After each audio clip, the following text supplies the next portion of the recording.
Saudara, 3 unit rumah di kawasan permukiman padat penduduk di Kabupaten Kolaka, Sulawesi Tenggara ludes terbakar. Belum diketahui pasti penyebab kebakaran, namun diduga akibat sejumlah anak yang bermain api di sekitar lokasi kejadian.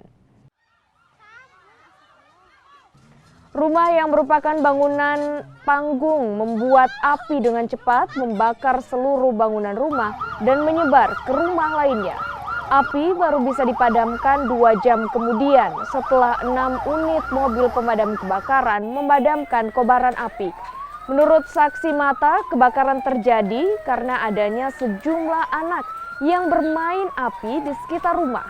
Meski tak ada korban jiwa dalam kebakaran ini, namun kerugian diperkirakan mencapai ratusan juta rupiah.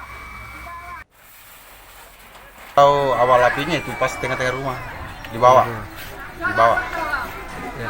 Kebakarannya sekitar jam berapa itu? Sekitar 8.45 lah. Tapi di mana posisi Pas di bawah rumah juga itu, di rumah panggung, bagian bawah, tengah-tengah. Itu ada berapa kendaraan? Kalau kendaraan 2, satu mobil, satu motor, tapi sempat keluar semua. Sekarang jam berapa sekarang? Kurang lebih kami tangani sekitar 2 jam. 2 jam tadi? Sekitar 2 jam. Ada hubungan dekat semua. Rumah orang tuanya sama rumah anaknya. Berapa unit kendaraan yang dikerahkan? 6 unit.